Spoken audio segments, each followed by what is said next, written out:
Bentar.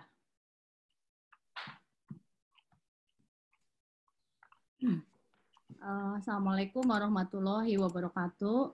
Waalaikumsalam warahmatullahi wabarakatuh. Waalaikumsalam. Selamat sore ya. Ini udah masih siang ya. WFH jadi nggak tahu hari dan jam nih. Selamat siang Bu Dekan, Bu Ratri. Terima kasih. Ini saya mohon maaf nih, saya dadakan jadi moderator nih Pak Andri. Saya sebenarnya nervous nih jadi moderatornya selebriti ini ya. Jadi, hari ini kita akan mendapatkan paparan dari Bapak Andri Alamsyah PhD. Ini materi yang cukup menarik tentang blockchain. Jadi di bidang saya juga ini sesuatu yang complicated gitu karena lokus orangnya nggak jelas gitu ya, jurisdiction, lokus segala macam gitu. Pak Andri ini adalah dosen selebriti di Fakultas Ekonomi Bisnis, sudah terkenal secara nasional gitu. Jadi dan materi beliau sangat ditunggu-tunggu karena ini blockchain itu kekinian banget ya Pak, dan regulasinya di Indonesia belum ada Pak. Jadi masih sesuatu yang memang harus dikaji lebih dalam. Saya memberikan waktu 30 menit ya Pak untuk paparan. Baik. Kemudian Baik, nanti, kita akan tanya jawab. Kepada seluruh para peserta, selamat datang ya, tadi saya lupa, selamat datang. Terima kasih baik yang dari internal ataupun eksternal. Terima kasih atas kehadirannya. Nanti pertanyaan boleh langsung atau nanti di ini ya, di chat ya. Dan semoga pasti banyak nih yang nanya gitu. Semoga bisa menyimak dengan baik dan kita akan berdiskusi dengan cukup menarik dari materi Bapak Dr. Andri Alamsyah. Ke Pak Andri saya persilahkan. Baik, terima kasih Bu Helni yang sudah bersedia mendadak ditodong ya. Assalamualaikum warahmatullahi wabarakatuh. Selamat siang Bapak Ibu sekalian, terutama buat peserta eksternal nih dan juga internal tentunya. Terima kasih juga buat FEB, Bu Ratri yang sudah mengadakan acara yang sangat luar biasa karena tujuan dari acara ini adalah sebenarnya adalah untuk donasi ya. Jadi memang untuk donasi, jadi kita berusaha sharing ilmu dengan latar belakang untuk donasi. Oke, betul tadi kata Bu Moderator bahwa blockchain itu sangat fascinating. Saya sendiri sangat terinspirasi. Oke, saya mau share dulu screen-nya. Apakah bisa ya? Bentar ya. Oke. Baik, saya share. Saya mohon feedback. Apakah sudah kelihatan ya?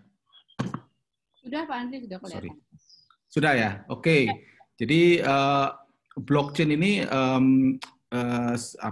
suatu hal yang menurut saya sangat fascinating karena ini bukan hanya merubah, bukan teknologi kalau saya bilang, ini adalah merubah tatanan kita melakukan berhubungan secara sosial dan secara cultural. Jadi ini adalah institutional revolution ya. Jadi nanti akan saya ceritakan banyak. Judulnya adalah Introduction to Blockchain. Ada dua subjudul yaitu Revolutionize the World dan In Blockchain We Trust. Itulah dua kata yang menurut saya sangat relevan dan ini adalah saya ambil dari punya orang, jika bukan saya sendiri. Karena memang tujuannya blockchain adalah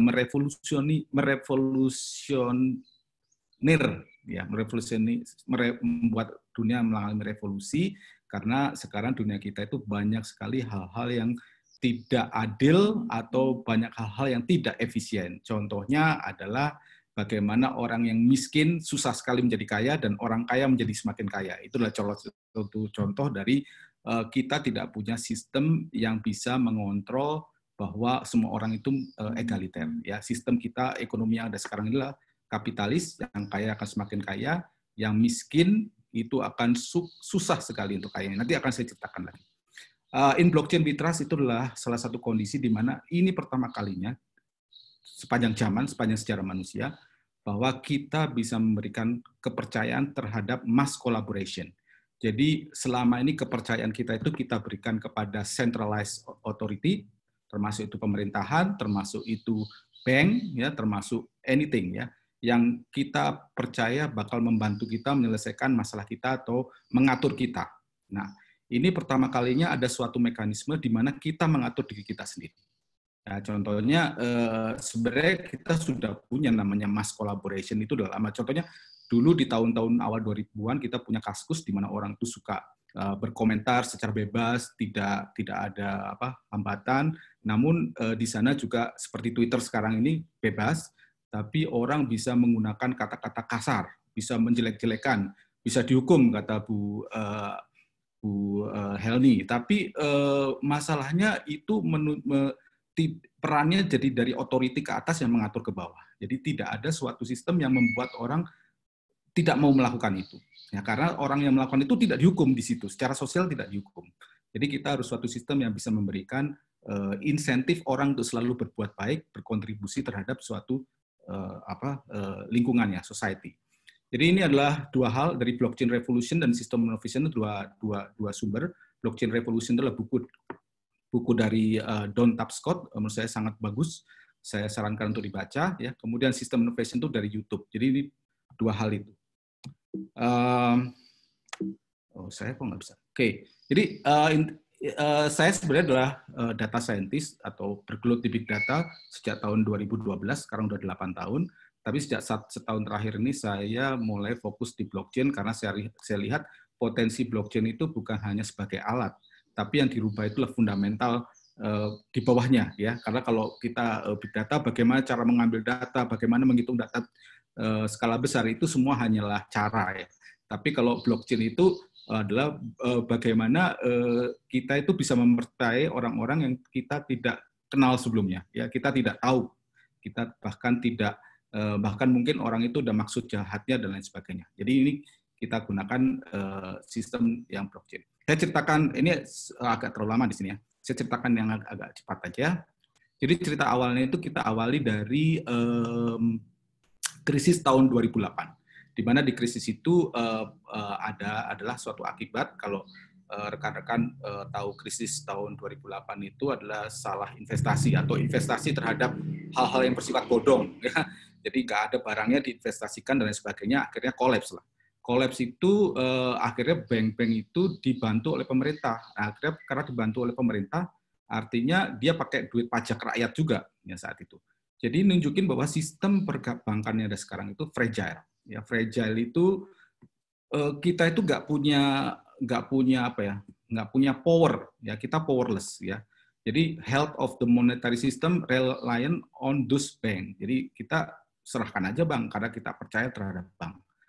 Apakah benar-benar bank bersikap baik atau tidak, ya itu susah dibuktikan. Reputasinya bukan dari kita nggak punya power menentukan itu, tapi dari perbankan itu sendiri. Jadi kalau Bapak Ibu tahu bahwa sebenarnya bank itu boleh menginvestkan 90% dari dananya, ya, sementara 10%-nya itu disimpan sewaktu-waktu kita ngambil, ya. Dan ini menunjukkan bagaimana resiko sistem perbankan yang ada sekarang. Oh ya, saya sebagai sebagai semacam menggarisbawahi ya, saya tidak akan membicarakan mengenai perbankan ini. Saya membicarakan mengenai hal yang bersifat blockchain secara keseluruhan. Juga tidak memberikan pemahaman bagaimana supaya kaya dengan menambang Bitcoin, bukan ya, nanti itu di kuliah lain. Kalau dari MIT itu kuliah blockchain itu adalah 1 semester 13 kali pertemuan, itu kemarin saya ditunjukkan videonya, itu menurut saya cukup menarik ya. Jadi ini kita cuma waktu 30 menit dengan hal yang sangat besar. Jadi itu. Next. Jadi ceritanya dimulai dari setelah ada krisis tahun 2008, muncullah paper dari Nakamoto. Namanya Satoshi Nakamoto mengeluarkan paper yang mengusulkan suatu peer-to-peer electronic cash system, sistem pembayaran yang bersifat peer-to-peer. Yang memverifikasi, kenapa peer-to-peer? Karena tidak diverifikasi oleh perbankan, diverifikasi oleh network. Ini pertama kali kata network itu digunakan. Network itu adalah kumpulan orang atau kumpulan node atau kumpulan komputer yang bekerja bersama-sama untuk memastikan bahwa transaksi itu benar terjadi. Nah, network ini sifatnya adalah tamper-proof. Tamper-proof tidak dapat dirubah-rubah. Ya. Sekali tercatat, tidak akan bisa berubah. Yang kedua, dia decentralized. Decentralized artinya semua informasi itu disebarkan di semua node, tidak tersimpan di satu server pusat. Ya, protokol ini yang paling penting adalah bisa melakukan tracking dan verify pembayaran digital, dan yang sangat penting mencegah double spending. Apa itu double spending? Nah, kalau kita lihat sekarang sistem internet yang ada kita itulah Internet of Information. Artinya saya punya gambar, saya kirim ke Bu Helni, maka Bu Helni akan punya gambar saya, dan saya masih punya gambar saya. Ya, ini namanya adalah Internet of Information. Jadi kita tidak bisa mempunyai mekanisme di mana kalau saya kasih gambar ke Bu Helni, maka gambar itu sudah tidak di saya. Sedangkan kita untuk membuat menjadi suatu next step yang lebih canggih, lebih tinggi, itu namanya Internet of Value, itu adalah di mana saya punya gambar, atau saya punya lagu, saya create lagu. Lagu itu saya kasih ke Bu Helni udah bayar. Nah, saya sudah nggak punya atas hak itu, atau uang, ya, paling gampang uang. Saya kasih uang, berarti uangnya sudah keadaan saya. Itu namanya adalah prevent double spending problem. Ya, jadi ini adalah yang ingin dicapai oleh blockchain, bagaimana mekanisme secara network atau secara kumpulan node people atau komputer yang bisa memverifikasi bahwa transaksi itu berjalan aman. Ya. Kenapa bisa berjalan aman? Karena itu menggunakan di encrypt secara kriptografi. Kriptografi itu adalah suatu mekanisme di mana kita mengirimkan komunikasi ke orang lain, tapi dengan kondisi banyak orang yang ingin melihat isi komunikasi. Jadi kita harus menemukan cara supaya saya kirim informasi misalkan ke Bu Helni, maka banyak orang ingin baca itu, saya harus tahu cara mengenkripsinya. Itu namanya adalah bagian dari kriptografi.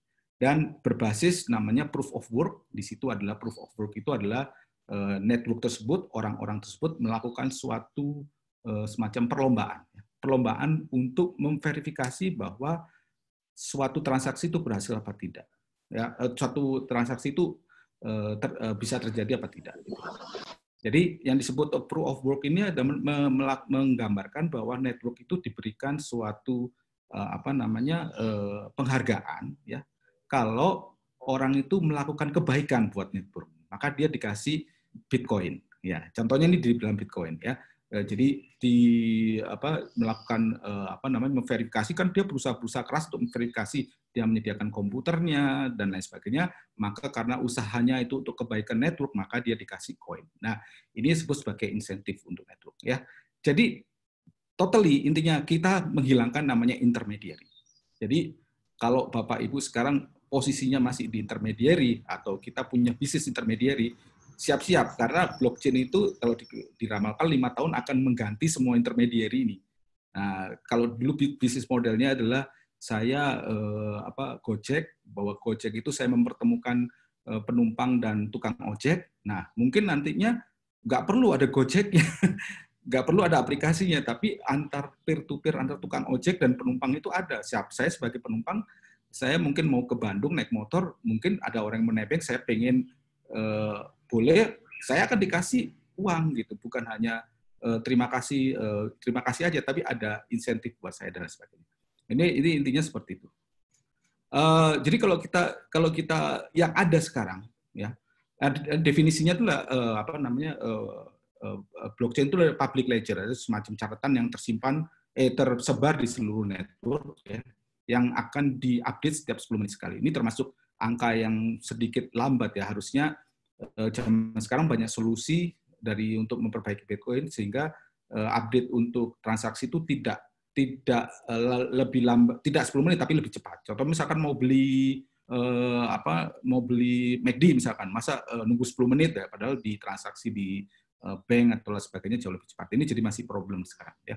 Nah, kalau kita lihat solusi-solusi yang ada sekarang itu seperti di bawah. Kita itu menggunakan pay, ya, apapun tooling aja dan lain sebagainya. Kita rasakan kita bayar ke taksi atau kemanapun juga, kita rasakan kita itu bayar langsung. Padahal kenyataannya kita lewat intermediate dan lain sebagainya. Makanya untuk pembayaran skala kecil itu tidak mungkin dilakukan karena terlalu mahal, karena proses untuk melalui gerbang satu dan gerbang lain itu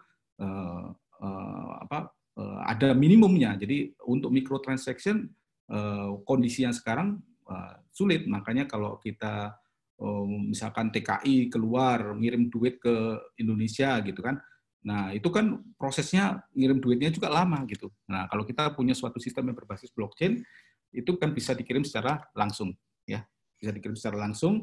Dan nah sayang solusinya belum ada. Mungkin udah ada, tapi saya tidak tahu. Ya. Nah, blockchain sendiri itu mengalami evolusi, Bapak Ibu. Jadi yang pertama tadi tahun 2008 kumpul pertama kali itu adalah bagaimana kita melakukan pembayaran secara langsung. Itu namanya cryptocurrency, ya. Atau sebut sebagai yang paling terkenal, yang paling besar sekarang di dunia adalah Bitcoin atau blockchain Bitcoin, ya. Kemudian ada versi 2 di mana bukan hanya bisa membayar langsung, ya. Saya bayar ke Bu Helni gitu, tapi ada syaratnya. Saya akan bayar ke Bu Helni, bolak-balik saya jadi contoh ya, karena jadi moderator ya Bu ya. saya bayar ke Bu Helni kalau Bu Helni sudah melakukan suatu pekerjaan. Nah, itu namanya blockchain tipe 2 karena lebih kompleks, yaitu ada namanya smart contract di dalamnya. Jadi smart contract itu adalah suatu kondisi yang berjalan kalau kondisi yang tertentu dipenuhi, ya. Nah, yang versi ketiga yang sekarang sedang dikerjakan itu adalah membuat suatu aplikasi yang di luar finance, ya, termasuk government, termasuk health, termasuk science, termasuk literatur, culture, karya ilmiah, copyright, ya, dan lain sebagainya. Termasuk juga mungkin electricity dan lain sebagainya. Jadi mungkin sekarang artis menderita karena artis begitu karyanya diberikan ke orang, maka semua orang bisa mengcopy dengan enak, ya. Tapi si artis sendiri kebagiannya justru paling kecil karena di tengahnya itu ada middle. Terus artisnya sendiri tidak bisa mengkontrol karya mana yang bisa dijual, karya mana yang kamu bisa pakai sampai sekian hari, habis itu kamu nggak bisa pakai gitu. Nah, itu nggak bisa kayak gitu. Nah, ini blockchain menjanjikan hal seperti itu. Next. Nah, jadi kenapa ini? Karena sangat banyak. Ini ada hal yang sangat menarik juga. Kita saya selama 8 tahun terakhir di Big Data, saya selalu berbicara bahwa cara kita menghitung perilaku manusia adalah kita collect data dari media sosial, kemudian kita gambarkan perilaku orang itu seperti apa. Dan itu adalah praktek yang digunakan oleh bisnis-bisnis besar, Facebook, Amazon, Twitter, dan lain sebagainya. Dan ternyata itu tidak baik gitu ya, tidak baik karena apa? Karena semena-mena yang pertama, karena kita nggak dapat izin ya, nggak dapat izin itu kan datanya data milik orang ya. Kemudian yang kedua adalah mereka kaya dari hasil yang seperti itu. Artinya itu saya nggak mau juga misalkan foto saya dipakai dan lain sebagainya ya, informasi saya dipakai untuk orang Bandung itu ada yang jago big data yaitu Pak Andri gitu. Padahal saya nggak mau saya ketahuan misalkan. Tapi Facebook dan sebagainya bisa mengklaim bahwa saya punya data dan saya bisa jual ini as a product. Dan ini saya tidak punya kontrol atas data saya. Di blockchain nanti ada suatu sistem yang namanya identity dan identifier. Identity seperti saya itu namanya identity. Saya itu hanya satu orang ya, cuman saya unik. Tapi saya punya banyak identifier ya. Untuk Facebook saya identifier ini, untuk email saya ini dan lain sebagainya. Saya bisa kontrol. Jadi Facebook itu bisa melihat bagian mana dari saya, untuk email bagian mana saya. Jadi saya itu punya kontrol profil mana yang ingin saya tunjukkan. Dan ini membuat dunia menjadi lebih egaliter, ya, lebih egaliter. Makanya begitu ini mimpi ini bisa dilakukan. Ini sebenarnya udah mimpi sudah lama sebenarnya. Cuman sekarang teknologinya baru ada sekarang.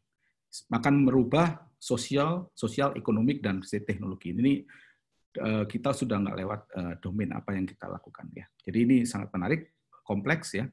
Dan ini definisinya kalau dari programmer tentunya adalah distributed database, ya kan tadi di node itu ada database ya, itu distributed database. Tapi untuk bisnis biasanya adalah distributed ledger ya. Ledger, kamu punya nggak catatan ini, catatan itu. Misalkan dua bisnis B2B yang akan melakukan inisialisasi bisnis, si ini klaim saya prestasinya seperti ini, itu klaim sepihak kan, kita nggak bisa lihat bahwa klaim itu benar adanya karena tidak ada verifikasi dari network.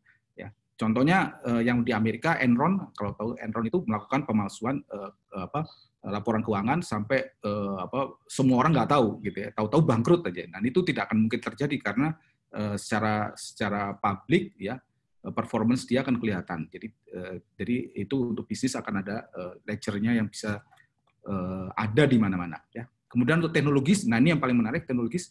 Kalau tadi kita bilang yang terhubung itu adalah orang-orang atau komputer ya untuk memverifikasi transaksi, ternyata bisa juga itu IoT, Internet of Things atau sensor yang ada di internet. Ya mereka saling berinteraksi menjadi agen ya di internet ya dan bertindak secara proses ekonomi akan dikasih reward kalau dia berkelakuan baik atau akan tidak akan dapat reward kalau dia melakukan hal-hal yang buruk seperti kita punya problem di Twitter dengan bot, bagaimana menghilangkan bot itu sampai sekarang problem yang sangat sulit dilakukan karena di Twitter sendiri tidak melakukan sistem yang bisa memberikan reputasi terhadap satu akun ya.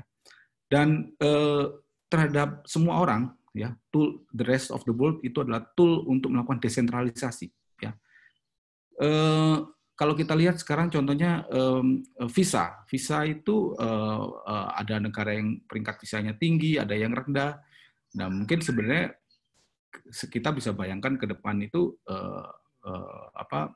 visa itu bukan di ranking berdasarkan negara. Kasihan dong saya kalau misalkan jadi warga negara Indonesia atau orang yang lebih jelek dari saya tapi warga negara Jepang ya lebih tidak berniat baik tapi dia warga negara Jepang, dia bisa kemana-mana dapat visa. Tapi saya yang warga negara baik-baik tapi saya di Indonesia atau yang lebih jelek misalkan di negara Afrika sehingga saya susah sekali dapat visa. Nah hal-hal seperti ini karena tidak melihat granular ke individu yang punya reputasi tapi berdasarkan negara yang punya reputasi ya. Next, jadi apa impact-nya? Yang pertama dari blockchain ini yang versi 1 ini adalah kita mereplace centralized menjadi decentralized ya. Decentralized kita lihat ada supply chain, healthcare juga. Healthcare itu nanti kita bisa ceritakan juga. Kemudian transportation ya, transportation ini bisa dibantu oleh blockchain. Contohnya supply chain, jadi kita bisa men-tracking, melakukan traceability dari suatu produk keluar dari suatu pabrik ya ke end user ya. Atau misalkan kopi ya, contoh kopi ini ada implementasinya dari partner kami di RC itu membuat kopi ini petaninya siapa, kemudian pohonnya seperti apa, umurnya berapa, kemudian dipetik pada saat umurnya berapa dan sebagainya. Jadi di trace ya. Dan banyak lagi yang lain ya, termasuk produk-produk seperti yang ada di nanti ada ceritanya tentang Boeing ya. Boeing itu dia mengambil produk untuk assembly dia di pabrik pesawat terbang itu dilihat apakah produknya sudah kadaluarsa, asalnya dari mana, diproduksi tahun berapa dan sebagainya. Nah ini kita bisa cek ya implikasi dari centralized tadi ya. Kalau kita lakukan centralized, semua orang punya copy of data. Kalau kita copy of data, jadi kita nggak akan ada curiga-curiga lagi ke partner, ke orang lain, ya karena datanya di sana gitu. Jadi kalau udah nggak ada curiga-curiga lagi, akan jadi trust kita dengan partner bisnis kita. Nggak ada yang ditutup-tutupin lagi karena semuanya sudah tercatat. Itu bukan semuanya, tapi hal yang ingin kita lihat, contohnya laporan keuangan dan lain sebagainya. Nah kalau sudah trust, maka ini akan jadi suatu proses yang transparan dan kalau transparan efeknya selalu efisiensi karena kita tidak akan ketemu dengan hal yang di luar dugaan di akhirnya karena kita tahu fakta belakangan. Ini faktanya sudah ada di depan. Ini adalah salah satu contoh bahwa distributed ledger ini adalah meng-increase trust dari pelaku ya, dari apakah itu any aktor ya, apakah organisasi ataukah orang ya. Nah, yang blockchain versi 2 tadi kita sebut smart contract, yaitu contohnya ini kita punya suatu kontrak, suatu condition yang ditaruh di dalam blockchain, di mana kalau kita kasih input, dia akan keluar output. Contohnya, saya punya uang berapa dolar, ya, maka akan dipajak berapa persen, misalkan, atau dikasih komisi berapa persen kalau seorang sales misalkan, ya, kamu jualin kamu. Nah, ini akan berlaku egaliter ya untuk semuanya, tidak ada bias, mungkin tidak ada rasis kayak yang di Amerika sekarang. Karena semuanya mengalami perlakuan sama. Bayangkan jika smart contract ini diimplementasikan di internet, yang berkomunikasi itu adalah sensor, ya, maka kita akan mempunyai sistem yang benar-benar transparan dan jujur terhadap semua aktivitas yang melingkupi kehidupan manusia. Ya. Nah, ini beberapa contoh blockchain, ya. Contohnya ini yang pertama adalah medical chain. Tapi di luar cryptocurrency ya Bapak Ibu ya. Medical chain itu di mana pasien itu bisa mempunyai kontrol terhadap datanya. Jadi terhadap shareholder itu bisa laboratorium, bisa perusahaan farmasi, bisa dokter, bisa rumah sakit. Jadi dia bisa kontrol, ya, kontrol data yang akan ditunjukkan. Ya. Jadi ini makanya sekarang kalau di rumah sakit kita sering data ini adalah privacy, karena di rumah sakit sendiri semua data dianggap private, ya, karena dia tidak tahu data mana yang harus bisa dilihat apa tidak. Jadi dia akan yes or no. Dengan adanya blockchain ini, maka akan ada granularity, data mana yang bisa ditunjukkan, data mana yang memang benar-benar private. Ya, ini pasien yang punya kontrol dan bukan otoritas. Ya. Kemudian ada Arcade City. Arcade City itu adalah peer-to-peer untuk ride sharing, jadi antara orang dengan kendaraan langsung. Ya. Jadi tidak perlu yang ada di tengah, tidak perlu intermediate. Ya. Kemudian Hyperbit, ini humanitarian fundraising, sekarang lagi terkenal ini. Kita bisa tahu kita nyumbang. Ini kondisi yang saya temui. Saya nggak, kalau nyumbang sesuatu, apakah lewat badan yang ada di Indonesia, saya nggak tahu uang itu nyampe ke siapa, ya, ke orang yang mana, dan dia punya problem apa yang ingin saya bantu. Nah, dengan adanya tracking uang saya itu didonasikan ke siapa, maka harapannya orang akan semakin akurat memberikan sumbangan, tidak dikorupsi lagi dan lain sebagainya. Ya. Kemudian Boeing yang saya bilang tadi, ya, Boeing. Kemudian Cargo ConX, ya, ini logistik and transport. Ini banyak lagi yang lain. Demikian juga untuk financial services. Jadi ini sangat menarik sekali karena ini dari buku Blockchain Revolution, bahwa di keuangan kita punya beberapa fungsi, yaitu autentikasi identitas orang dan value-nya, ya. Kita bisa dengan blockchain yang terlibat adalah beberapa stakeholder yang seperti ini, ya. Kemudian moving value, bagaimana kita melakukan transaksi, ya. Transaksinya bisa sangat besar dan sangat kecil, ya. Dan ini tanpa intermediary sehingga mereduksi cost dan kecepatan. Cost and speed-nya itu akan jadi lebih cepat. Kemudian menyimpan value, contohnya komoditi, safety box dan lain sebagainya. Ini juga ada, ya, payment mechanism combined with reliable save and store value reduce need for typical financial bank saving and checking account become obsolete, ya, karena kita punya semuanya ditaruh di blockchain yang bisa dibuka oleh, mungkin akan ada untuk penyimpanan aja, tapi untuk convert ke blockchain-nya mungkin ada suatu layanan yang akan muncul bisnis baru, ya. Kemudian untuk lending value, kemudian untuk exchange value dan lain sebagainya, ini banyak sekali. Dan ini masalah menarik, mungkin saya tidak akan membahas ini lebih detail, tapi sudah digambarkan secara detail bagaimana blockchain ini merevolusi dunia finance. Bahkan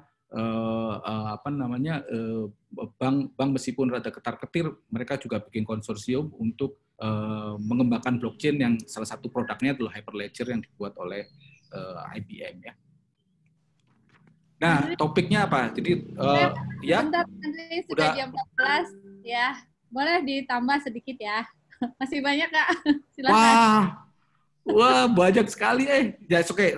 Saya yang penting-penting, saya skip aja, nggak apa-apa. Ya, jadi sebenarnya gini, yang penting aja, ya. Jadi saya akan bicara sangat cepat di blockchain teknologi, Kemudian bahwa blockchain itu ada menjadi otomatisasi menjadi trust, ya kita memberikan trust ke kita mempercayakan trust itu bukan ke otoritas tapi secara distributif.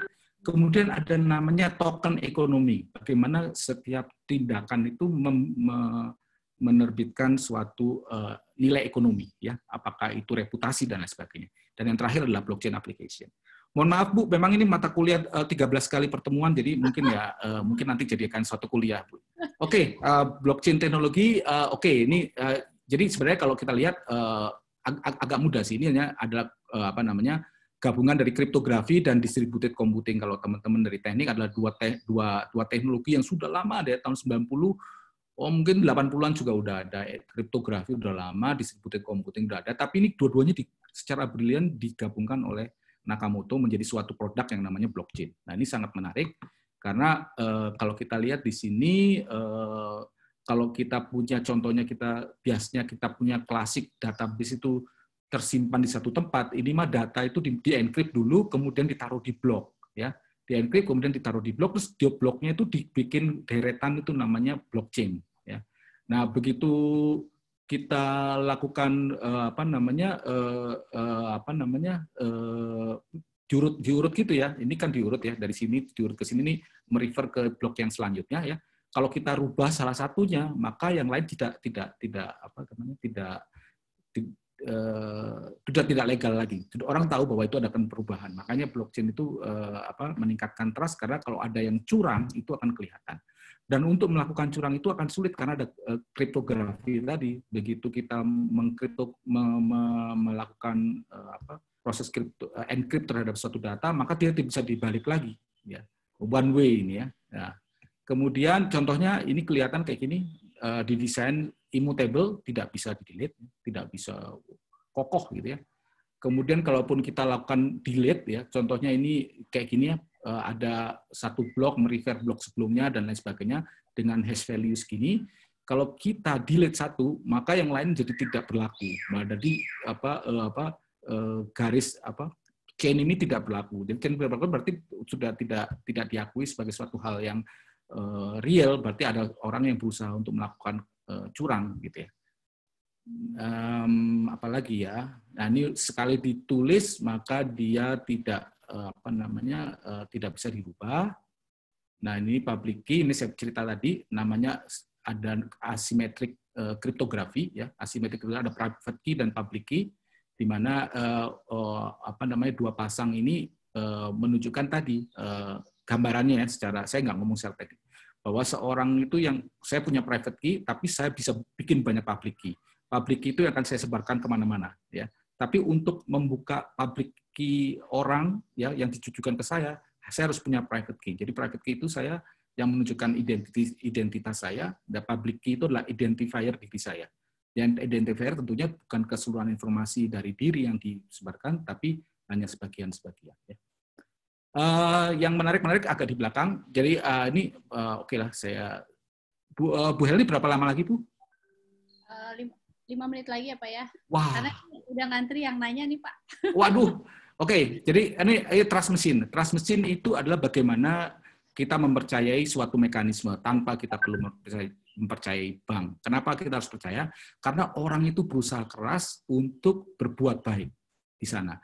Orang invest banyak di Cina itu untuk melakukan proses proof of work ya. Proof of work itu adalah kompetisi untuk menyelesaikan suatu problem matematik lah, semacam problem matematik. Kemudian yang menang itu dapat uangnya Bitcoin ya.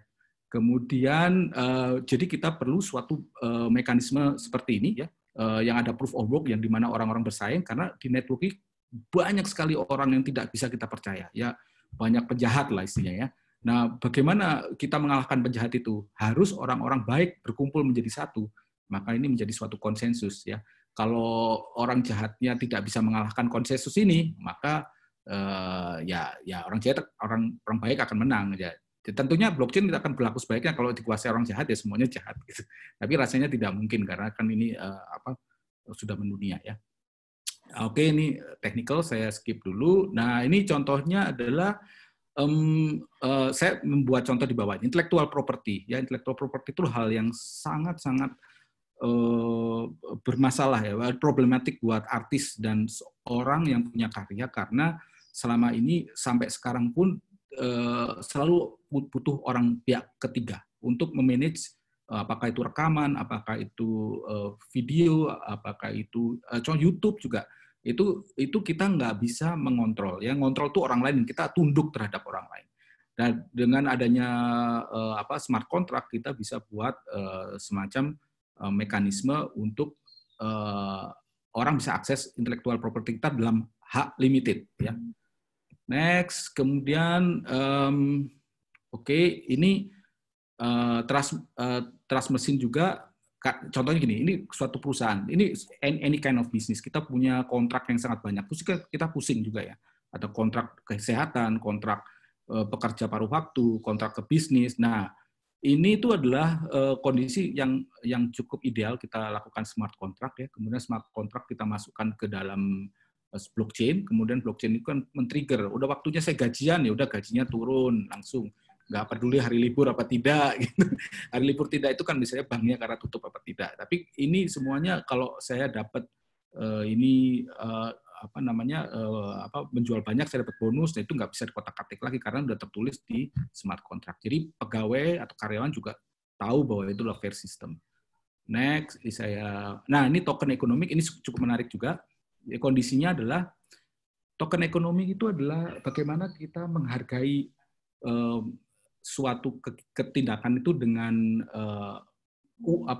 uang. Contohnya uang. Contoh gini, ini kita nggak pernah lakukan karena sistem kapital kita itu, sistem ekonomi kita itu berbasis pengelolaan sumber daya alam yang mengeruk secara habis-habisan ya. Tidak ada orang yang kalau buang sampah ke polusi ke sungai terus dihukum, ya itu mungkin bisa dinego dan lain sebagainya ya.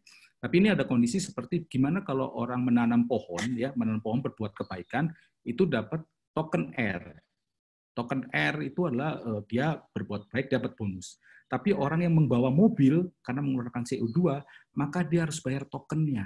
Nah, sistem yang ada sekarang itu kayak pajak mobil itu pajak jalan, nggak ada pajak polusi.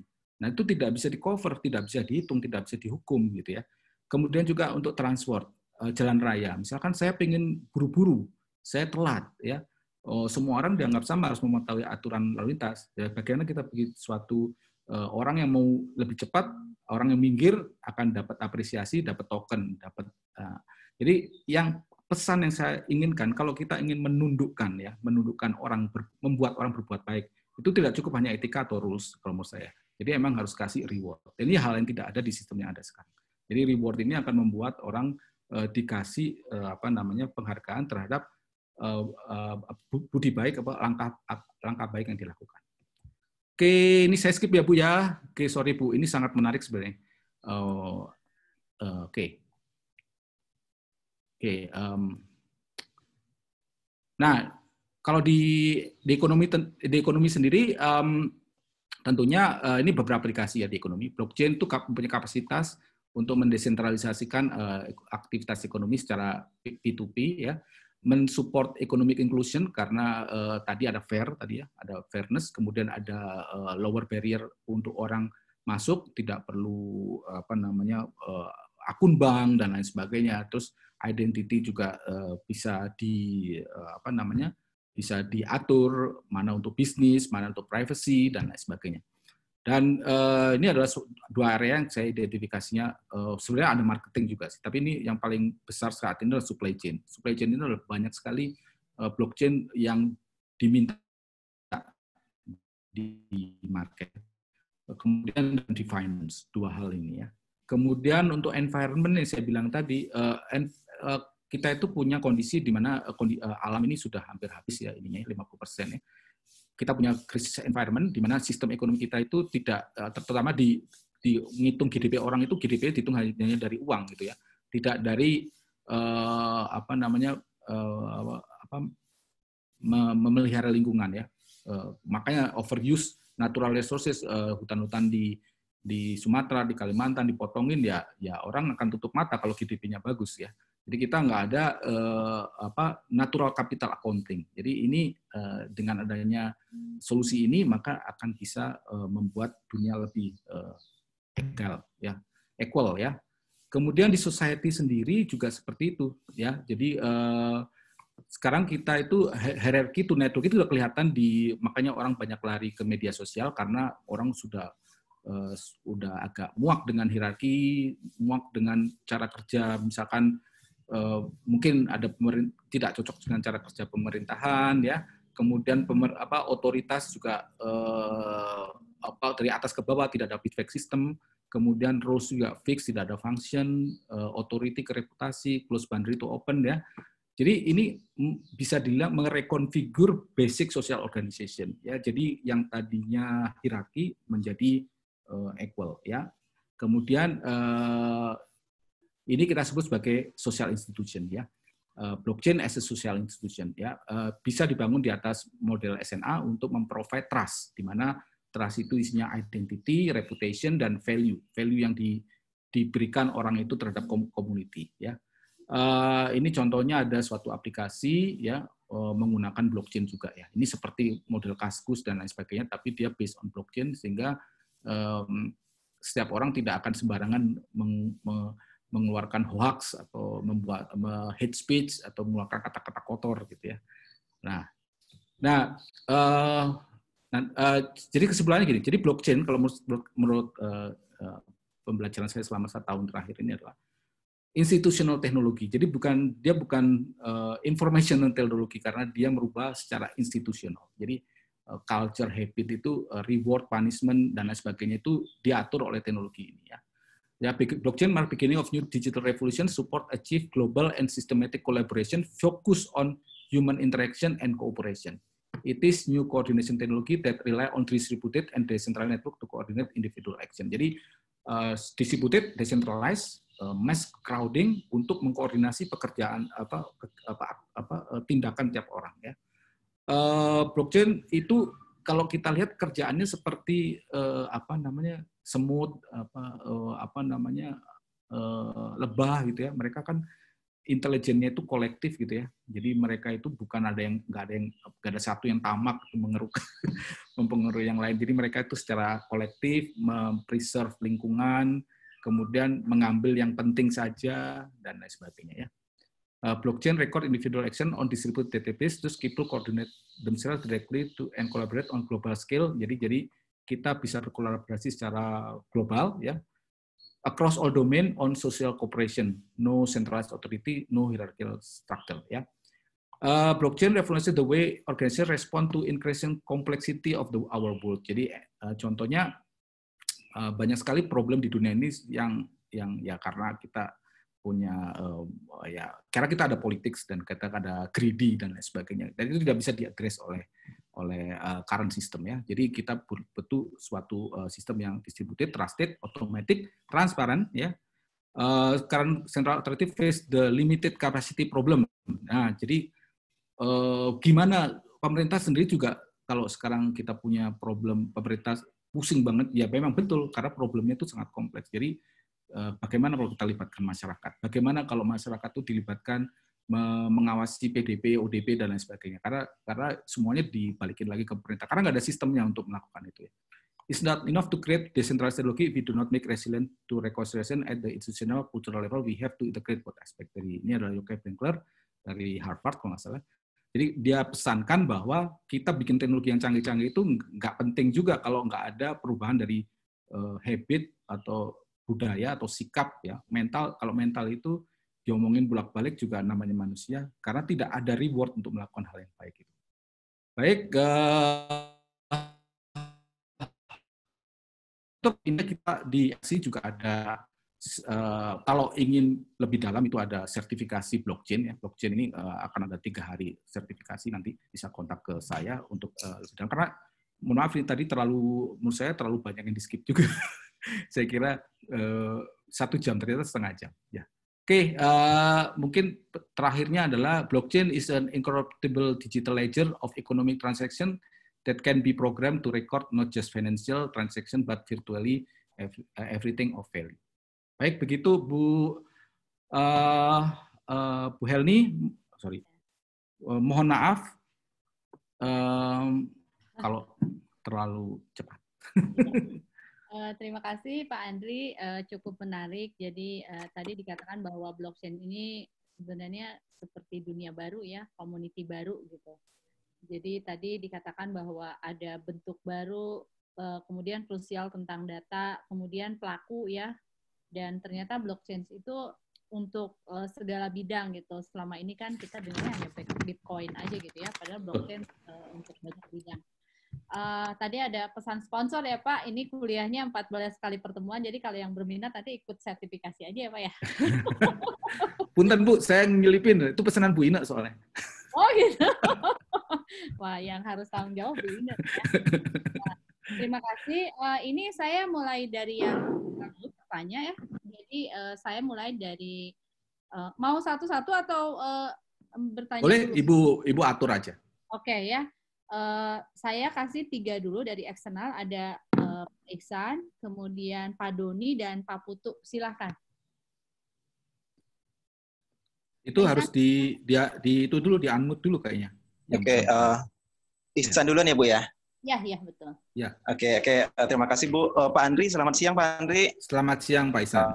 Terima kasih Pak atas pemaparannya dan sangat menarik buat saya yang awam sekali dengan blockchain ini Pak. Jadi memang tujuan saya ikut acara ini memang pengen belajar dari sangat basic terkait blockchain ini Pak. Makanya kemarin saya juga japri Bapak di LinkedIn. Oh ya. Terus saya juga sudah daftar Pak sertifikasinya Pak. Oh sudah. Oh ya, terima kasih Pak. Menambah wawasan dan mungkin, dan mungkin juga bisa menambah wawasan dan juga bisa expert kayak Pak Andri juga nih. Nah, pertanyaan saya basic banget nih Pak. Tadi Bapak bilang nanti data-datanya kan ini kan ada di antara di kedua belah pihak ya Pak ya. Nah, pertanyaan basicnya ini Pak, nanti datanya itu tersimpan di mana ya Pak ya? Apakah ada misalnya kayak di cloud, di server, atau di masing-masing server kita sendiri gitu? Nah, ini saya masih belum tahu nih Pak urutan rimbanya kayak apa. Terus yang kedua, Pak Andri, ini kan saya background-nya nggak ada background IT, nggak background programmer segala macam. Apakah dengan background saya finance umum gitu ya Pak ya? Apakah background seperti saya ini akan bisa mudah memahami blockchain itu dari A to Z-nya gitu Pak Andri? Mungkin itu aja Pak Andri. Terima kasih Pak. Sebelumnya, Assalamualaikum warahmatullahi wabarakatuh. Waalaikumsalam warahmatullahi wabarakatuh. Terima kasih. Ini sekalian aja kali ya Pak Andri ya? Monggo. Ibu nyatet ya? Ya, saya nyatet. Oke, baik Bu. Dari Pak Doni ya, silakan Pak Doni. Terima kasih ya. Assalamualaikum warahmatullahi wabarakatuh. Waalaikumsalam. Siang Pak Andri, Pak Bu. Saya dari Doni dari Jakarta. Mau nanya, ada 2 pertanyaan nih saya. Pertama, untuk yang blockchain yang ketiga itu contoh real world-nya yang udah ada apa Pak ya? Itu yang pertama. Yang kedua nih, ini kan saya tahu itu salah satu yang digadang-gadang itu blockchain itu kan bisa menggantikan contohnya marketplace gitu kan, kayak Tokopedia gitu. Betul. Jadi, ini saya masih belum nemu nih implementasi kayak di Indonesia itu kan dia kan berarti kan menggantikan middleman-nya Pak ya. Nah, itu di Indonesia kalau kata contohnya dari perusahaan logistik atau jasa pembayaran gitu kan kadang kan kalau marketplace kan dia menangani status pengiriman dan juga kalau pengiriman sudah selesai dia akan melakukan pembayaran tuh. Nah, itu sebenarnya perusahaan-perusahaan yang sudah melakukan jasa itu apa Pak gitu. Dan integrasinya ke logistik dan pembayarannya tuh seperti apa gitu. Ya gitu. Pak. Terima kasih. Baik Pak, terima kasih. Satu lagi dari Pak Putu ya. Silakan Pak Putu.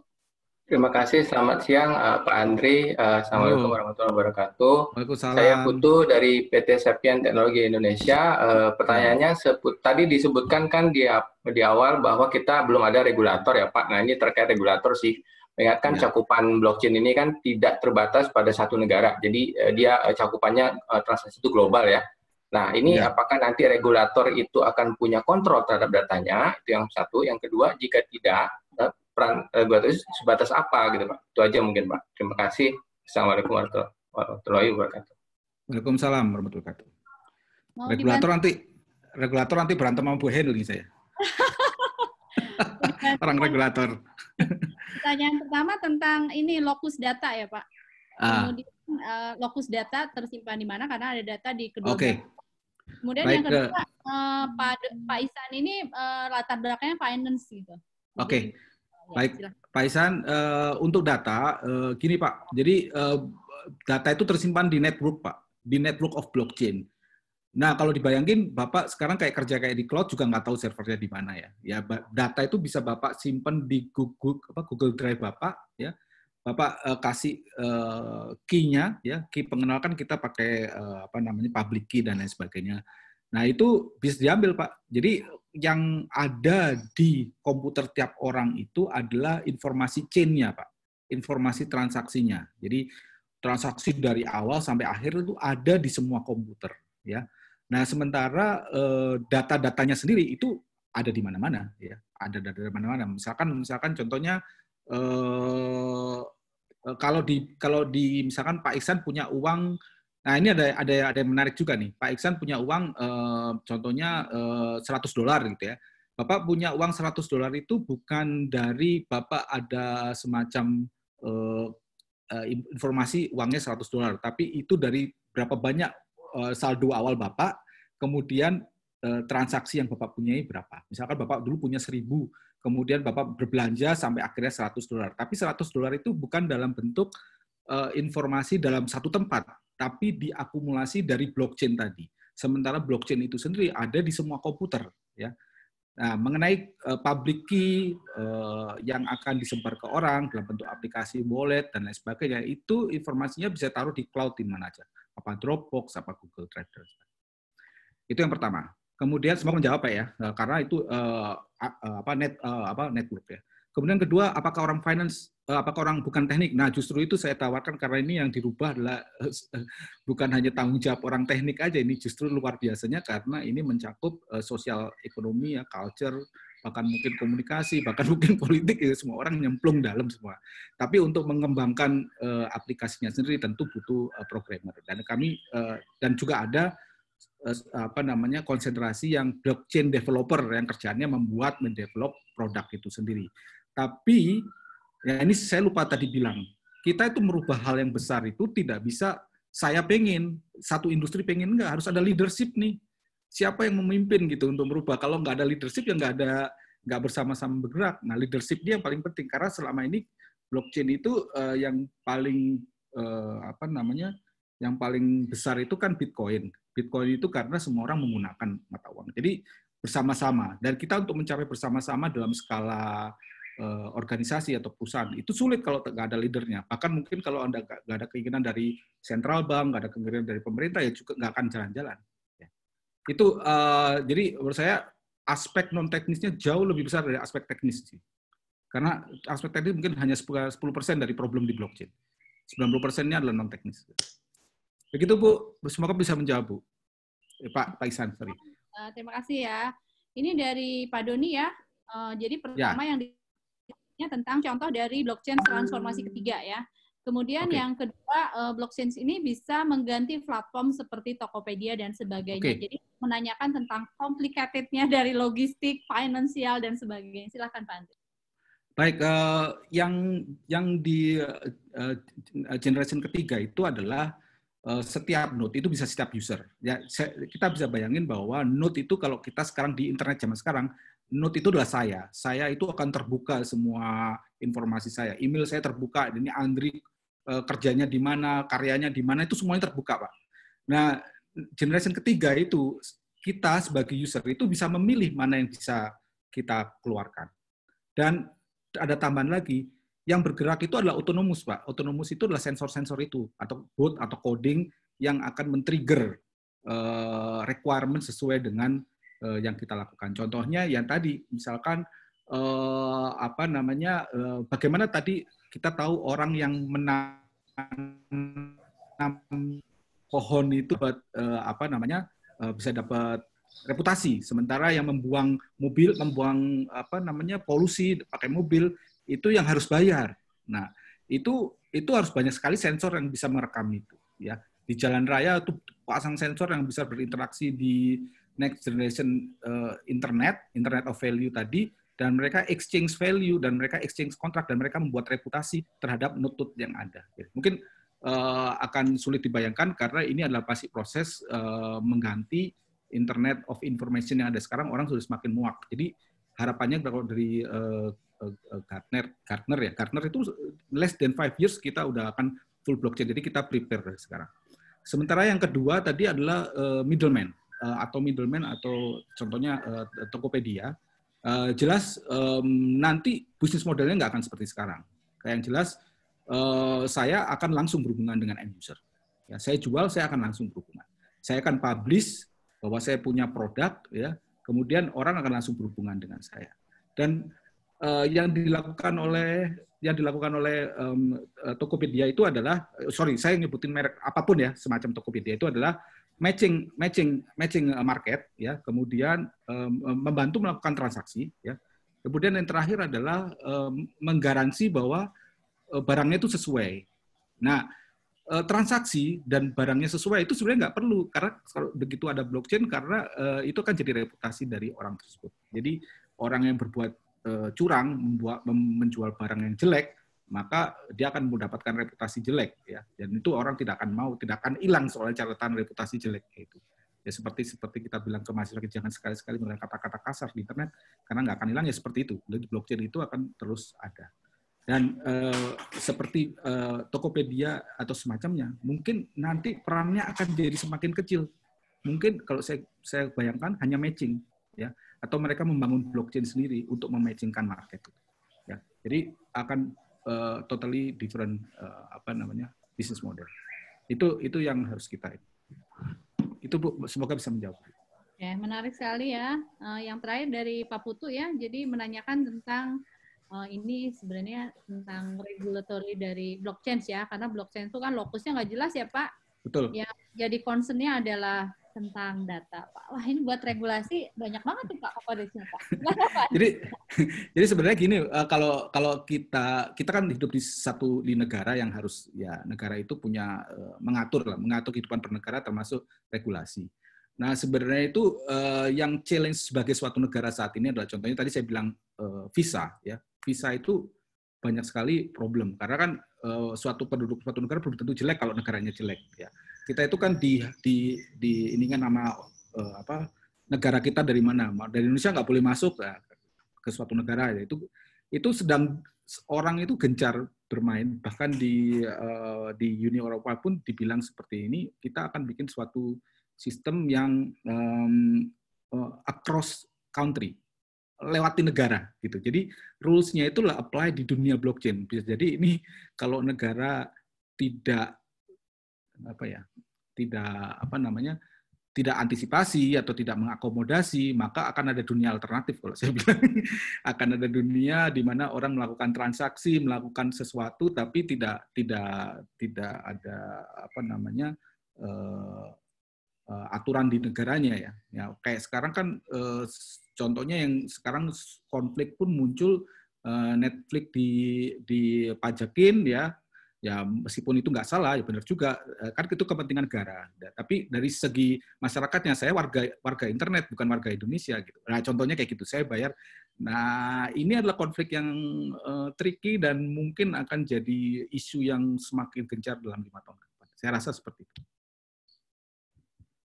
Terima kasih. Semoga jawabannya memuaskan ya. Pasti nggak puas lah Pak. Ini materinya menarik sekali ya. Ya wajar kalau nggak puas, karena masih banyak pertentangan yang terjadi. Ya. Betul. Selanjutnya Pak Palti, silakan Pak Palti. Baik, terima kasih Bu Helni. Terima kasih Pak Andri, paparan yang sangat bagus sekali Pak. Ya. Karena saya pengajar di operation juga Pak Andri, saya selalu mengenal dan mengajarkan kepada mahasiswa atau peserta pelatihan bahwa kita dalam mempunyai sebuah organisasi atau juga perusahaan atau usaha begitu, ada 3 competitive advantage yang akan kita gunakan.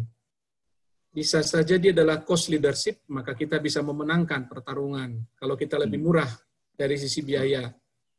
Yang kedua, kita juga bisa melakukan yang disebut dengan quick response.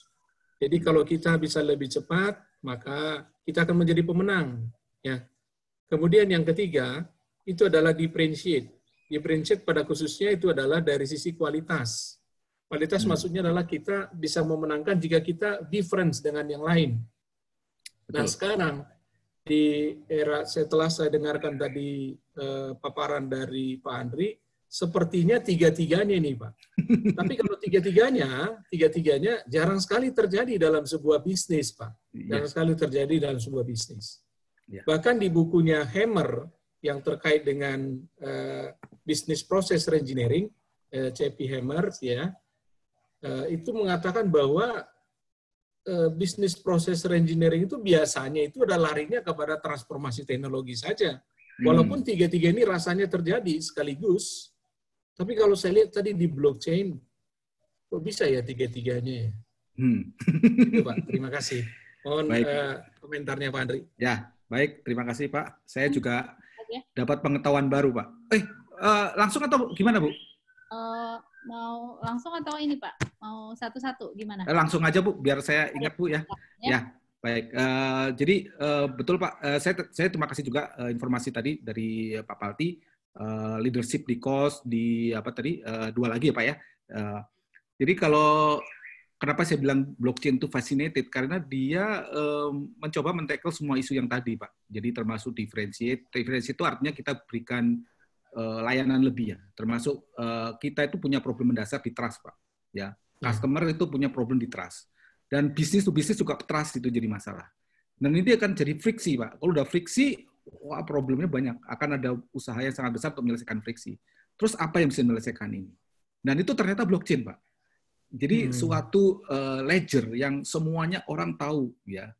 Kalau orang nanti kita bisa bayangkan, saya nggak maulah adopsi blockchain. Ya wis, nggak apa-apa. Berarti yang masuk di blockchain itu adalah orang-orang yang dipercaya gitu loh. Nanti kita akan muncul suatu market yang memang ya semacam ini apapun namanya ya. Orientasi yang berdasar ke transparansi, trust dan security, ya privacy juga. Dan ini suatu isu yang sampai sekarang ini belum terselesaikan. Makanya saya bilang blockchain itu sangat luar biasa karena bisa menyelesaikan 3 hal sekaligus, 3 atau 4 hal sekaligus dalam satu macam teknologi, gitu Pak. Itu Pak. Baik, terima kasih Pak Andri. Ya, Pak Palti, semoga puas ya. Kalau nggak puas nanti japri aja ya Pak ya. Ya Bu, terima kasih Bu Helni. Terima kasih Bu. Silakan Bu Rika. Terima kasih Bu Helni. Andri, materinya menarik banget. Izin bertanya Pak. Ya, baik. Kalau untuk blockchain Pak, bagaimana caranya mengukur performansi perusahaan setelah dia menggunakan blockchain? Tadi kan kita tahu bahwa setelah menggunakan blockchain, banyak literatur yang bilang bahwa adanya cost reduction ya Pak ya, dan cost efficiency. Tapi sebenarnya bagaimana cara kita mengukur performansi perusahaan yang sudah menerapkan blockchain? Itu aja Pak Andri, terima kasih sebelumnya. Baik, terima kasih Bu Rika. Jadi kalau saat ini Bu ya, tahapnya itu kita kalau saya lihat itu bukan ke arah kita tuh ini sebenarnya kalau saya tawarkan ke FEB atau rekan-rekan yang bergabung di sini adalah kita itu di early phase of blockchain birth ya. Ya bukan early phase itu yang ke blue uang yang keuangan. Tapi untuk trust ini kita masih di early phase. Jadi menurut saya suatu wacana yang bagus kalau kita punya langkah duluan dibanding yang lain. Kalau saya lihat di pasar itu belum ada yang melaporkan performance lebih bagus. Mereka hanya klaim. Ya. Jadi saya juga nggak bisa bilang karena internet kita internet of information ya, bukan value. Jadi saya nggak bisa verifikasi. Tapi intinya adalah kalau semua industri itu melakukan praktek sama, ya ada leadership berarti di sana ya. Apakah otoritas atau apa? Maka jelas akan ada efisiensi. Apakah itu waktu, apakah itu orang, apakah itu waktu orang ya, biaya dan lain sebagainya. Ya, bisa dibayangkan transaksi akan jauh lebih cepat ya, tanpa kita pakai escrow atau apapun juga ya. Mungkin transaksi juga akan berbasis blockchain jadi lebih cepat. Mungkin karyawan juga lebih bahagia bisa lihat manfaat-manfaat umum yang memang ini kelihatannya seperti utopia, yaitu hal yang dimimpikan di atas yang nggak ada, dunia ini nggak sempurna ya. Tapi menurut saya di US banyak sekali startup berbasis ini. Makanya saya suka encourage kita startup berbasis blockchain karena walaupun masyarakat kita apa sih bedanya? Tadi saya gambarkan ya, saya bayar blockchain sama saya bayar lewat transfer juga bisa langsung kan. Cuman kan transfer lewat bank gitu, banknya yang melakukan kegiatan itu, atau kita transfer ke luar negeri itu akan sedikit lebih lama. Nah, kita pengennya itu langsung, Bu. Saya ke Bu Rika langsung, dan Bu Rika udah dapat duitnya belum dari saya, Bu? Belum, Pak. Jadi maksud saya ini performance itu akan bisa diukur kalau satu cluster itu melakukan, atau satu bisnis, satu kelompok bisnis melakukan hal yang sama. Seperti itu. Terima kasih, Pak Andri. Iya. Baik. Sekali lagi saya sarankan nanti japri aja ya, Bu ya, kalau nggak buat. Tapi berbayar kalau nanti, Bu. Siap. Silakan Pak Candiwan selanjutnya. Pak Candiwan.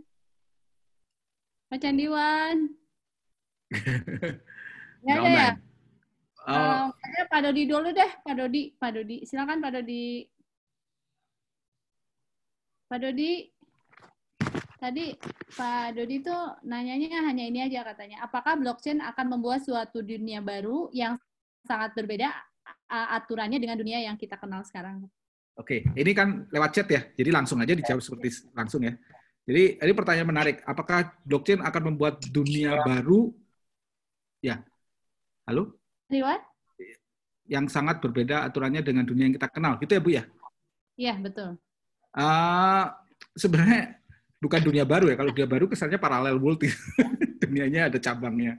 Kalau menurut saya itu dunia yang lebih baik sih. Yang aturannya, tapi kita lihat simptomnya itu ada sekarang, bahwa yang tadinya authority base itu sekarang menjadi crowd base ya. Banyak ya. Nyumbang juga crowd base, membuat website juga crowd base, membuat aplikasi juga crowd base. Dan crowd base ini ternyata bisa di-expand untuk society. Saya rasa kita akan membuat dunia yang lebih fair dan lebih lebih fair, lebih baik lah. Bukan lebih baru ya sebenarnya, lebih baik ya. Gitu mungkin ya. Oke. Pak Candiwan, silakan Pak Candiwan.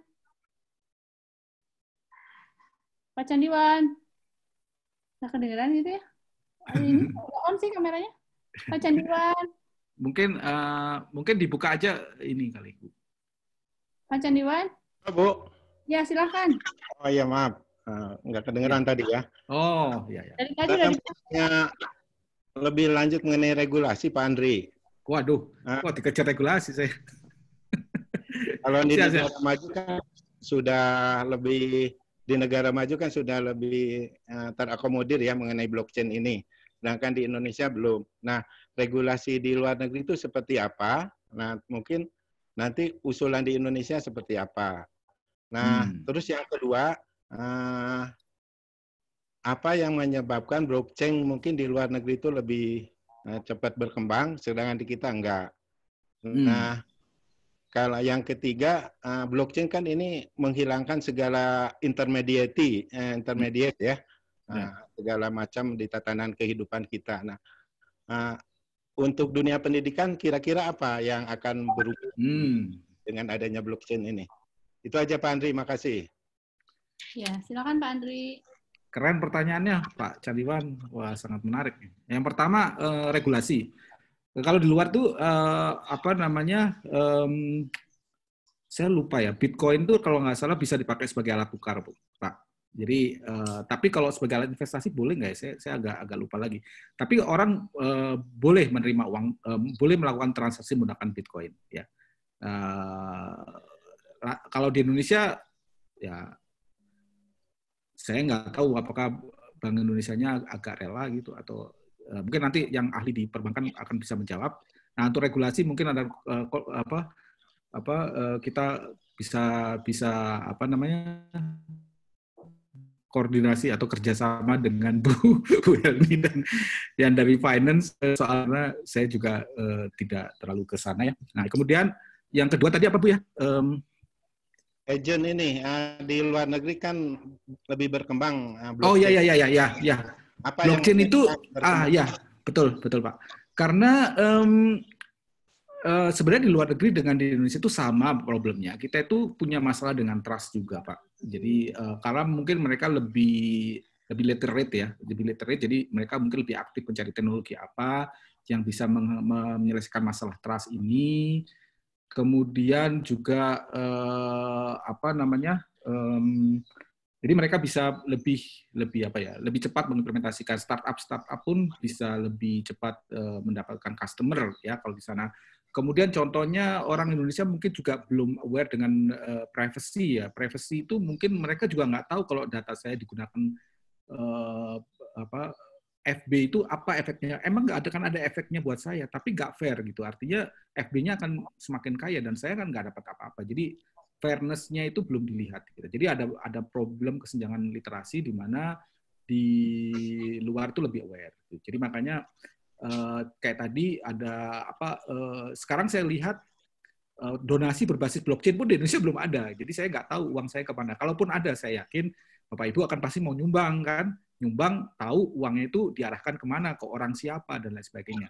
Nah, saya nggak tahu apakah sudah ada yang membuat atau ada kesulitan di mana dan lain sebagainya. Tapi di luar negeri ini sangat bagus karena kita tahu bahwa sumbangan kita kemana. Jadi itu ada faktor-faktor budaya juga, Pak, kalau menurut saya. Ya, jadi literasi dan budaya juga. Gitu. Jadi bukan ada hubungan dengan regulasi. Kemudian yang terakhir untuk pendidikan. Nah, ini yang paling challenge berat itu adalah di pendidikan. Karena ya seperti tadi ya orang akan langsung mengarah ke profesor atau ke ahlinya, bukan mengarah ke institusinya ya. Karena kalau dilihat institusi nanti kan menyelenggarakan kurikulum ya. Kurikulum itu sendiri kan kita juga nggak yakin ke depan itu kurikulum apakah akan seragam. Kurikulum akan berbasis dengan sedemikian kompleksnya dunia ya. Kurikulum itu tidak berpilar-pilar lagi. Kurikulum ada kombinasi ilmu A dan B dan lain sebagainya. Dan itu keahlian itu yang dicari oleh market gitu. Saya pengen belajar ini ya saya ke profesor itu tertentu nanti profesor mengeluarkan blockchain based certificate bahwa mahasiswa ini pernah ngambil di kurs saya gitu. Dan itu tidak bisa dipalsukan ya dan itu bisa diverifikasi dan lain sebagainya. Jadi efeknya untuk edukasi dalam jangka panjang seperti itu. Tapi dalam jangka pendek mungkin bisa ijazah berbasis blockchain mungkin ya. Ijazah berbasis blockchain itu yang paling saya lihat tidak ada pemalsuan ijazah, tidak ada hal-hal seperti itu ya. Itu Pak Candiman. Mungkin satu lagi Pak Andri mengenai keuangan. Ya ini kalau convert dari Bitcoin ke uang biasa itu udah biasa di luar negeri itu. Kira-kira Pak? Mohon maaf Pak. Maksudnya saya punya uang nih di Bitcoin sekian ya. Ya. Terus saya pengen pindah ke uang dalam bentuk uang yang lain udah bisa gitu. Oh ada Pak, ada layanan di Indonesia juga ada Pak, Pak Koko Azari itu yang tahu itu namanya Indodax dan lain sebagainya. Bapak punya uang rupiah dijadikan blockchain, Bapak punya uang blockchain dijadikan rupiah. Tahu nggak nilai blockchain sekarang berapa Pak? Bitcoin sorry. Campur ada. Bitcoin itu nilainya kalau nggak salah 200 juta satu Bitcoin Pak. Dulu buat beli 10.000 Bitcoin untuk membeli 2 pizza itu ceritanya itu. Sekarang yang beli pizza nyesel tuh tahun 2010 sekarang harga Bitcoin sangat-sangat membumbung tinggi. Itu. Oke, itu makasih Pak. Ya. Baik.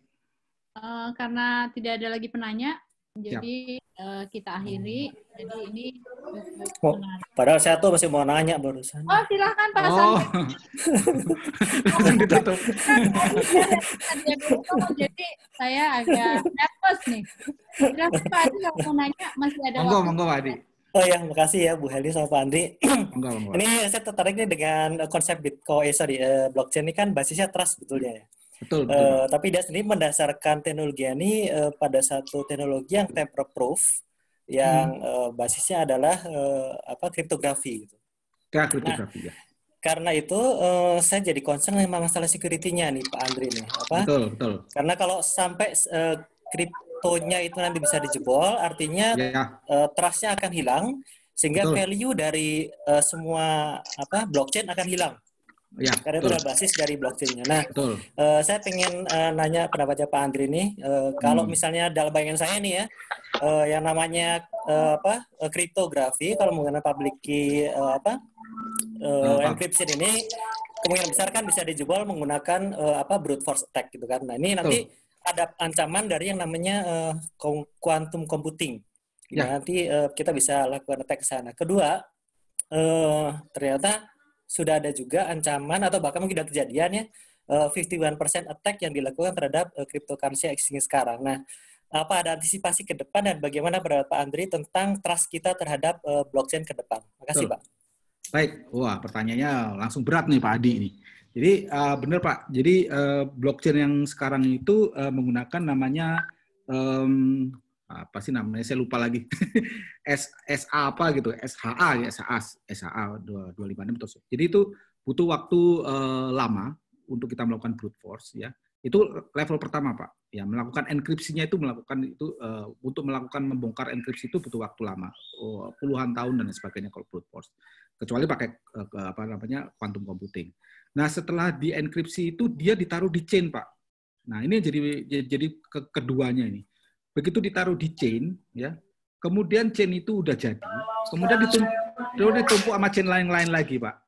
Nah, kalau kita rubah chain ini, kita berhasil melakukan brute force ya, misalkan udah selesai, maka kalau chain ini dirubah, maka chain yang sesudahnya itu tidak berlaku. Makanya dibilang, wah ini udah nggak benar, ini ada someone try to tamper. Ya, jadi ini udah dihilangkan. Jadi jalur itu sudah ada yang melakukan usaha dan maka jalur itu akan hilang. Ya, dan itu tidak akan dianggap secara konsensus sebagai bagian dari blockchain yang resmi. Ya. Terus kalau dampaknya nih Pak Andri, dampak bagi orang yang sudah ikut di jalur itu gimana nanti? Hilang Pak. Hilang dia ya itu hilang, iya hilang. Oh, iya. Jadi hilang. Tetap jadi rugi hilang. Berarti ya? Iya. Jadi ada ruginya Pak. Benar. Tapi yang biasanya gini. Biasanya orang tidak akan melakukan hal itu ya. Karena kalaupun dia melakukan itu, tidak ada keuntungan yang dia peroleh Pak. Dia kan ya cuma merusak aja gitu. Yang ngilangin duitnya misalkan saya transaksi terus Pak Adi pengen, wah saya mau ngilangin duitnya Pak Andri, ya Pak Adi bisa aja gitu. Tapi sebenarnya secara ekonomik dia tidak punya keuntungan kecuali ingin merusakkan saya. Itu pun kalau atau dia tahu bahwa pesaing mungkin ya. Kalaupun dia tahu bahwa itu punya saya gitu. Ya, itu masalahnya kan belum tentu tahu ya. Nah, untuk cloud computing quantum computing memang betul sekarang lagi banyak usaha untuk makanya tadi saya lupa cerita di satu slide tadi ada namanya konsorsium untuk mengembangkan blockchain versi ketiga ya, karena blockchain versi ketiga still development ya.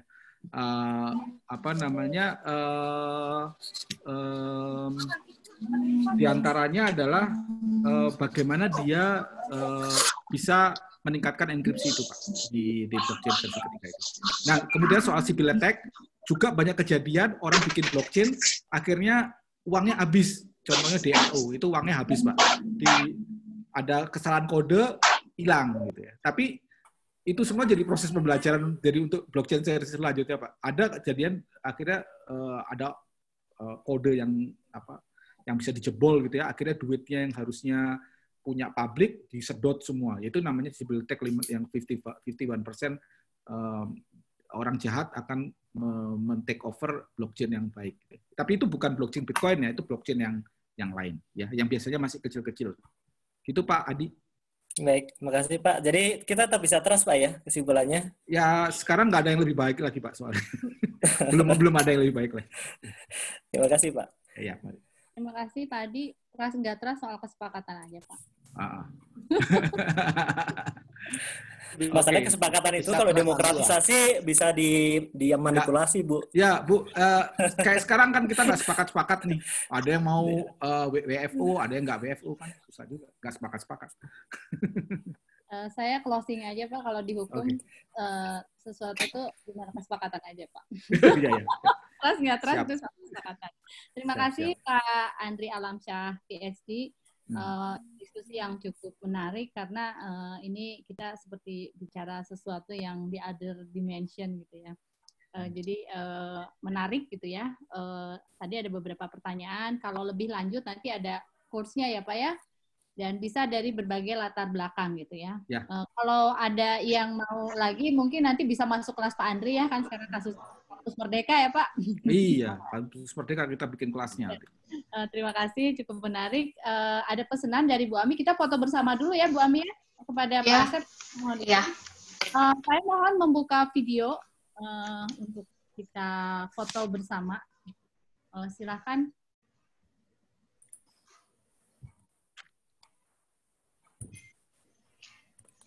Ada 3 halaman ya, Bapak Ibu. Jadi mungkin ada, kita nggak tahu halaman yang tampil di saya mungkin berbeda dengan yang di Ibu Bapak.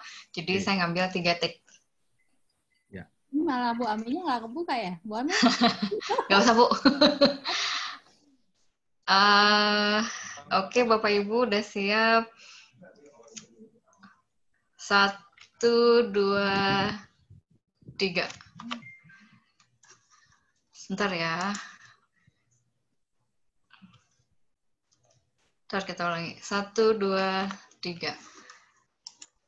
Halaman yang kedua. 1, 2, 3. Halaman yang terakhir. 1, 2, 3. Oke, selesai. Terima kasih sekali lagi. Di sini ada Bu Dekan. Bu Dekan mau memberikan closing, Bu? Sudah. Ya. Terima kasih sekali lagi, diskusi yang cukup menarik karena ini sesuatu yang baru. Semoga ada kesempatan lain untuk bisa memperdalam apa yang disampaikan oleh selebriti kita ya, Pak Andri Alamsyah ya. Terima kasih atas kehadiran semuanya, baik dari internal dan eksternal. Tetap di rumah dan semoga kita selalu sehat dan bahagia ya. Terima kasih. Assalamualaikum warahmatullahi wabarakatuh. Terima kasih Pak Andri. Semuanya. Terima kasih Pak Andri, Bu Helmi, Bapak Ibu semua. Ya, kasih. Bu Andri, Pak Asep, Mbak Ami, terima kasih.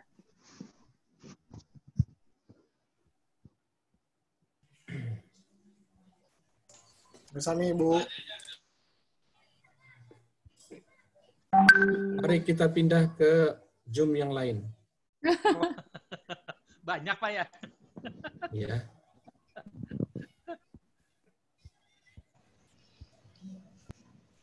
Jam 3 sih dengan Pemprov.